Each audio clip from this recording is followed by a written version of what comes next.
Hey, Shalom Akim, Shalom, Shalom, all praises, glory and honor to Yahweh, Ba'ashem Yahushai, Ba'ashem Rakakwadash.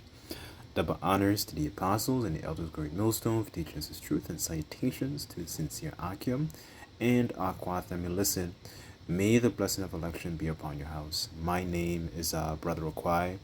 I'm back in here with another quick and Lord's will is always an edifying lesson. And for today's lesson, I wanted to read through an article that I came across, and it says that the Trump administration is quietly cutting at the minimum wage protections for millions of workers. So I just wanted to read through this, and interject, filter it through the scriptures, and Lord's will is always that this lesson may be edifying, right? So this is going into what Trump's administration is also doing, right? It says has the administration has already cut minimum wage protections for hundreds and thousands of federal contract workers and halted plans to require companies to pay disabled workers at least $7.25 per hour this Labor Day, right? So I'm going to read through it. It's kind of quite long, so what I might do is that I can also link it in the description, right? So I'm just going to read through it here.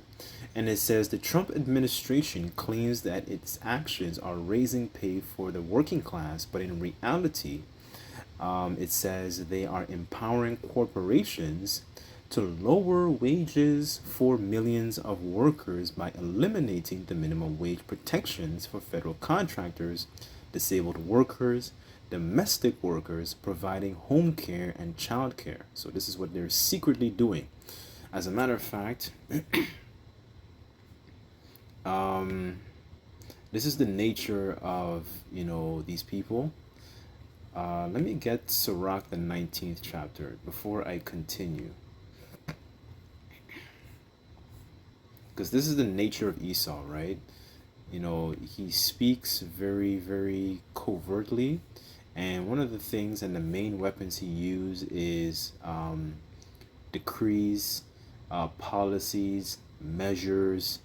We had that thing during the C to the 1 to the 9 a couple years ago. Those different policies that he was pushing forth, right, which seemed like it was for your benefit, but it was actually for your detriment. And one of the things that you Israelites need to understand is that one, he's not for you. He's not somebody that's willing to support you. He is somebody who is looking out for your destruction, right? And the scriptures say that turn thou, O Jacob, that thou mayest be illuminated. Understand the type of character that you're dealing with. This is warfare. You have to watch your enemy and see what he's doing, right? So this is Sirach chapter 19. I'll start at verse 26, and it says, there is a wicked man that hangeth down his head sadly, but inwardly he is full of deceit, casting down his countenance, and making as if he heard not. Where he is not known, he will do thee a mischief before thou be aware, right? So you can't be aware of Satan's devices, as the scriptures say. Looking out to see what he's doing. And this is one of the things that our people lack.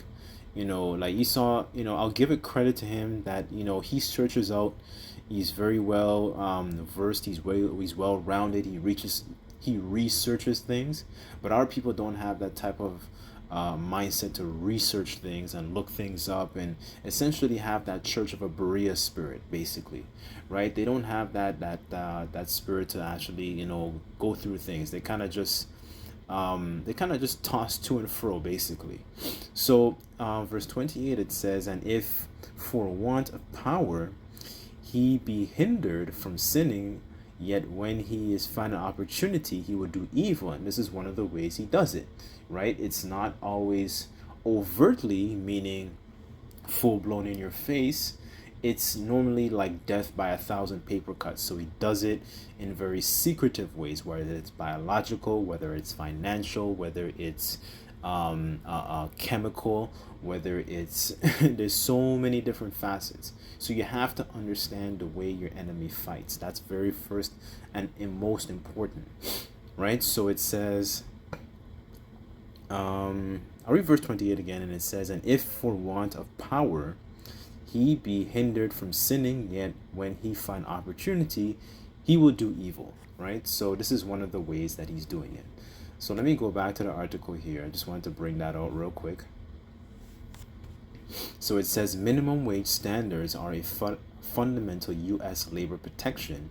It says the minimum hourly pay and overtime standards prevent employers from paying workers the lowest they can get away with, but the administration is using its executive authority to do a end minimum wage and overtime protections for upward up to 3.7 million domestic workers. And you know who's included in that? You know, majority of you Israelites, because we are the ones who actually are the backbone. We do the grit labor. You know, you have like a lot of so-called Mexicans that, you know, they either work on the farms, you know, they do a lot of, you know, carpentry and building houses. You see, this is the kind of jobs that our people are very much used to. They do a lot of the grunt work, the what you might call today as known as the blue collar stuff, right? This is the type of work that a lot of our people do. They're very entrepreneurial. So continuing on, it says reduce the minimum wage for federal contractors by $9,256 annually, reverse a policy that would have prevented over 600 employers from legally paying disabled workers less than minimum wage. Right? Let me continue on down here. So lower down here it says excluding domestic workers from minimum wage and overtime protection. So it says the Trump administration has proposed a rule that would get rid of minimum wage protections from upward to 3.7 million domestic workers that work in people's homes, that provide an assistance for children, and to allow aging Americans and disabled people to live independently in their own communities. It says that home care workers already struggle with low wages. So you have a lot of these people here, they're struggling, and yet for all, he's essentially trying to put more hell upon the people, right? The scriptures say on a wise king destroyeth his people, because he's such, you know, Esau is really and truly, when you think about it, he's really and truly the original niggard. He is the person that doesn't have anything for himself. So what he seeks to do is to essentially and take, right? And to the point where you don't leave anything for the you know, essentially the poor, because this is what's really happening here. You're really just persecuting the poor and the stranger and the people, the disabled people who are what's it called, I don't want to say less fortunate, but you know, there are more on the more closer to the impoverished side. You know, when you go into the customs of our culture, we have a culture that, you know, when somebody is like the poor and stranger, you know, you normally would leave food put aside for them. You know, for example, if they were sojourning in the land and, you know, they were passing through and they didn't have some food to eat, you would make sure that, okay, you wouldn't essentially, like, say for example, if you had a vineyard and you wouldn't glean all the grapes from that vineyard, you would leave a little bit put aside to make sure that, you know, your own people would eat, right? That's part of our culture, that's part of our laws, right? A lot of our, you know, our people that are so-called Christians, they like to get upset over these laws, but you don't understand that the law is what really brings harmony to not just ourselves, but how to conduct ourselves upon the earth, to making sure that the earth is being ran properly in righteousness. Let me go to Leviticus. Give me 1 second.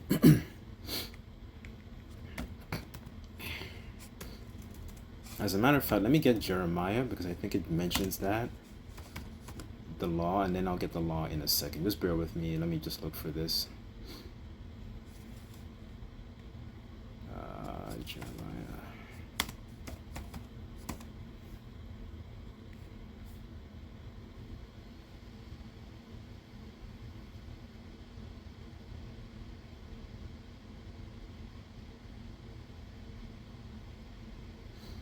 Okay, this is Jeremiah chapter 49, verse 9, and it says, If grape gatherers come unto thee, would they not leave some gleaning grapes? If not thieves by night, they will destroy until they have enough. But I have made Esau bare, I have uncovered his secret places, and he shall not be able to hide himself. His seed is spoiled, and his brethren, and his neighbors, and he is not. Right? And I wanted to read this just to give a context of the type of person Esau is, because he doesn't have the mindset to actually leave, some substance put aside for, his people. Because if you really think about it, it's not just you Israelites that are being persecuted, it's also, a lot of his own people are being persecuted also, right? And this is why also the laws are important. So let me actually get that, just so you have an understanding of, when I mentioned the point about gleaning grapes and leaving food put aside for, the people who are more poor and they don't have a lot of the substance like others.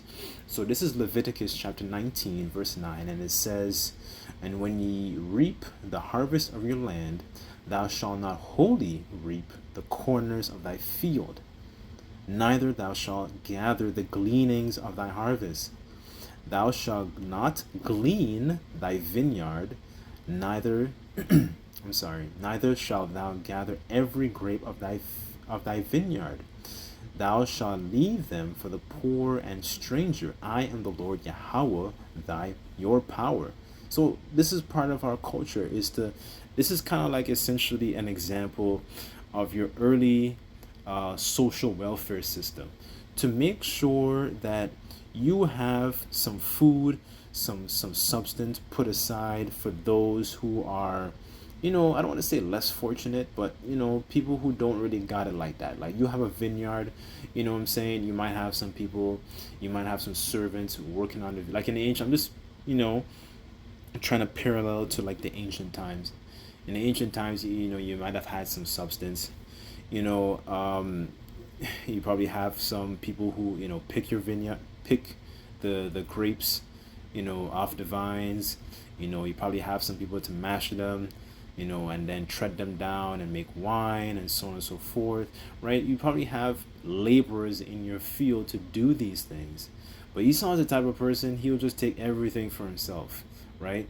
He is not the type of person to actually leave a little bit of substance. He's the type of person, as when the scriptures say that, thou hatest instruction, and put thy covenant in thy mouth, to roughly paraphrase. He is the type of person to hoard all the resources for himself. And this is what happens. This is why wisdom is more important, you know, because it shows you it's not just about having resources, it's about having the resources under the right management. That's really what's going on here. Okay. Where was I? Okay, let me go back to the article here.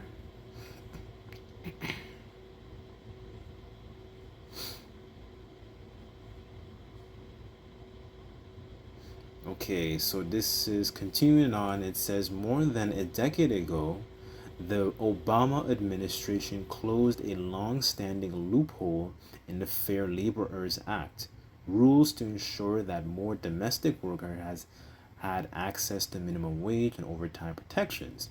These workers were excluded from the federal minimum wage law passed in 1938 in order to win support of Southern Democrats, who opposed extending the protections to an occupation that was more a major source of employment for black workers. Right? It says now Trump's administration is opening that loophole again. So this is what happens. This is the devil for you, because they'll pose and propose a lot of unrighteous decrees, decrees, policies, legislation. This is one of the ways he fights. But one of the things that he also does is they also create amendments and loopholes, and essentially try to circumvent, the main crux of the actual first piece of policy. So you say, for example, if he says, okay, this is not allowed, but you would loophole and say, okay, amendment of this would, we would allow this under these circumstances, so it kind of is allowed, right? There's very, and this is where you get the law when it comes to, it becomes gray area, right? You know, as opposed to the laws of the scriptures, if you do this, this is the judgment, right? It's very black and white. With Esau, he's the type of person, he's very subtle, he's very slippery. You know, he leaves all this ambiguous jargon and word salad language to the point where it confuses the people, so it kind of loopholes and gives him the ability to kind of do what he wants because he's a hypocrite. So moving on, it says Trump's administration will take the next steps in rolling back protections just after Labor Day, when period for public comments on the proposed closes. Let me hold on. Let me scroll down here. 1 second.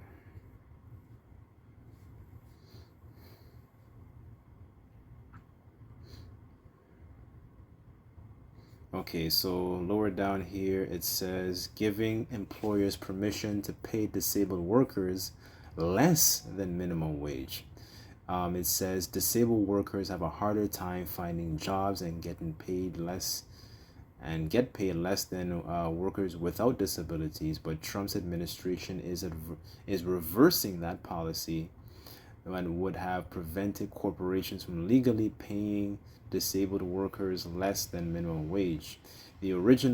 As originally enacted, the federal wage law allowed employers to apply for a certificate under sections 14C to pay disabled workers less than minimum wage. It says researchers estimate that the currently around 38,000 people earning sub-minimum wages under these waivers, which are held by more than 600 employers. So now you have a lot of employers who are able, you know, man, this is so wicked. Goodness, as I'm meditating on this, man, because like, yo, you have, oh my Lord. As I was saying, you know, it says that let me read that again. Hold on. It says under this section 14C waiver to pay disabled workers less than minimum wage, researchers estimate that there are currently 38,000 people earning sub minimum wages. Imagine that in this economy, you have the government who is giving license or permission to these companies so they can circumvent a policy, so to give them the authority to loophole and pay your workers less. Yo, man, that's wicked, bro. God damn, that's wicked, man. And this is held by 600 employers. Hold on, this is a link. Let me see if it says who these companies are.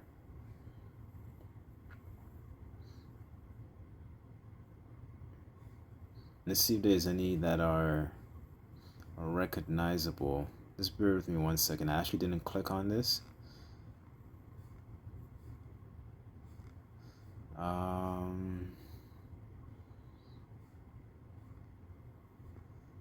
Okay, it says, this one says Black River Industries. This one says Brighter View LLC. I'm guessing, wow, I don't recognize a lot of these different these are probably like more human services, right? So let's see if I recognize any like any corporations.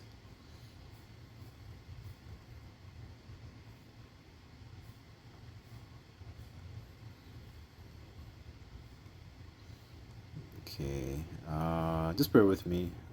It says Handy Shop Incorporated.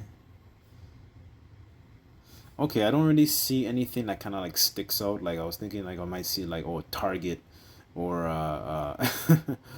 or Goodyear tires or something like that.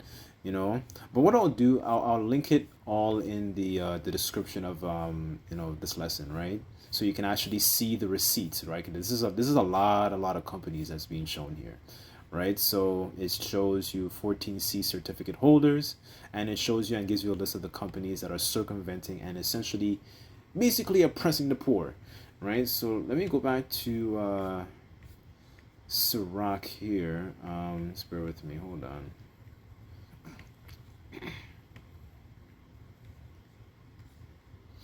This is Sirach chapter 14, verse 3, and it says, riches are not comely for a niggard, and what should an envious man do with money?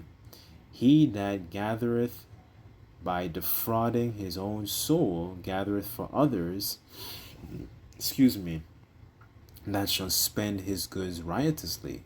This is the mindset of these people who are ruling.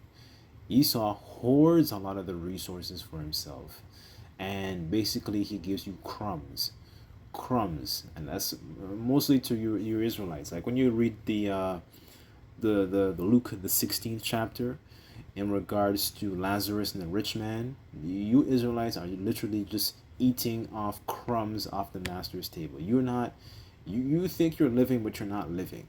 This is not living. This is the way Esau treats the poor. This is the way he treats the laborer, right?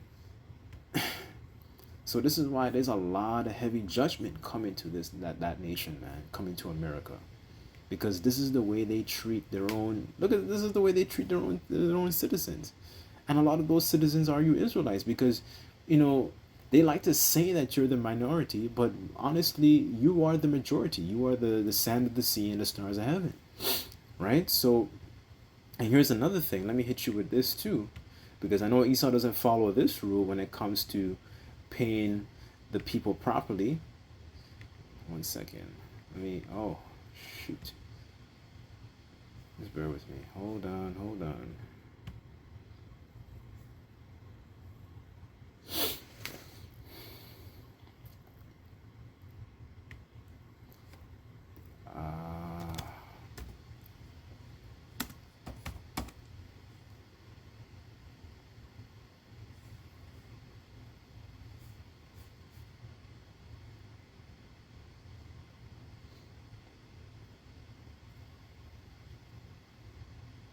This is Deuteronomy chapter 24, verse 14, and it says, thou shalt not oppress an hired servant that is poor and needy, whether he be thy brethren or of thy strangers that are in the land within thy gates.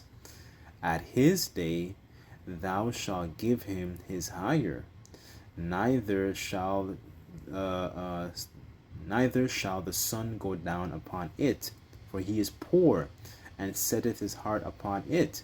Right? So when you equate that into today's terms, Esau doesn't follow these rules, because now he's oppressing the poor, he's oppressing the people. And now when you look at it, a lot of of these disabled people, and I'm sure a lot of those people include our people, the Israelites, right?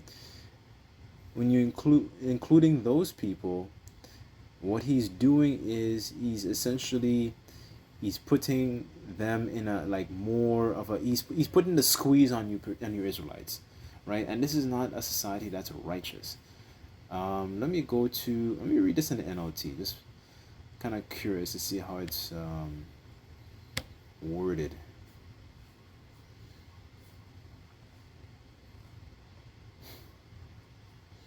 It says in the NLT, Deuteronomy 24 and 14, and it says, never take advantage of the poor and destitute laborers, whether they are fellow Israelites or foreigners living in your own towns, right? So when it says stranger, I think in the KJV, I believe that's more pertaining to your people of your own nation, right? The word should be there. That is the word that should be there is gar, right? Referring to your own kin, right? So it says you must pay them their wages each day before sunset, because they are poor and counting on it, right? So going into these situations regarding the disabled workers, right? These people need their living wage. They need their daily bread. But what Esau is trying to do is he's trying to take away the bread. He's trying to take away the loaf, so all you have is a little bit of crumbs. That's all you have. He has the whole loaf, and he's giving you just a small sliver of the pie. He's not interested in sharing the resources. This is why he's not fit. This is why he's not fit to rule. He can't rule and manage resources properly. Like, imagine that. You have so much to the point where you can't even give your own people a livable wage, especially somebody who is not able-bodied, as more somebody who is able-bodied. They need it more than ever, right? They need it to keep their lights on because they don't have the means to be able to, move around as efficiently, or maybe even mentally. They're not as mentally efficient as somebody who is more cognitive, what's the word I'm looking, cognitively healthily, if that makes sense, right? So this is verse 15 again, and it says, you must pay them each day before sunset because they are poor and are counting on it. If you don't, they might cry out to the Lord against you, and it will be counted against you as sin. And this is one of the reasons it says in Ezekiel that they go in the city in the midst of Jerusalem and sigh and cry for all the abominations thereof, because this is something that we're crying out to, because this is not living. And on top of that, it mentioned overtime. With overtime, you work, you might work 40 plus hours, right? And it's kind of like taking 10 steps forward and then taking 20 steps back, because when you work overtime, with a lot of these companies, they take more tax because it pushes you into a different tax bracket. You see how the devil works, right? But let me get this in Sirach here.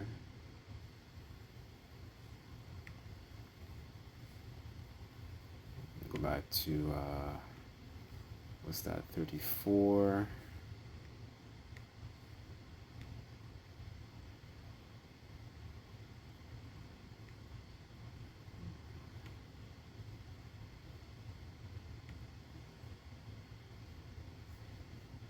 Where is it? Okay, this is Sirach 34, verse 21, and it says, the bread of the needy is their life. He that defraudeth him thereof is a man of blood. He that taketh away his neighbor's living slayeth him. And he that defraudeth the labor of his hire is a bloodshedder. And that's exactly who Esau is, because he is not paying the laborers of their hire, of their labor, of their work, the same day. You have to wait 2 weeks to get paid, or even a week to get paid, and this is why the laws are so important. A lot of our people like to scoff and say that, the laws are grievous. The laws are not grievous. The Lord's ways are higher than our ways. This is what's needed on the earth to maintain proper righteousness, because there's a way to do things, and Esau is not conducting himself as somebody who has the way to do things. His ways are not upright, as the scriptures say.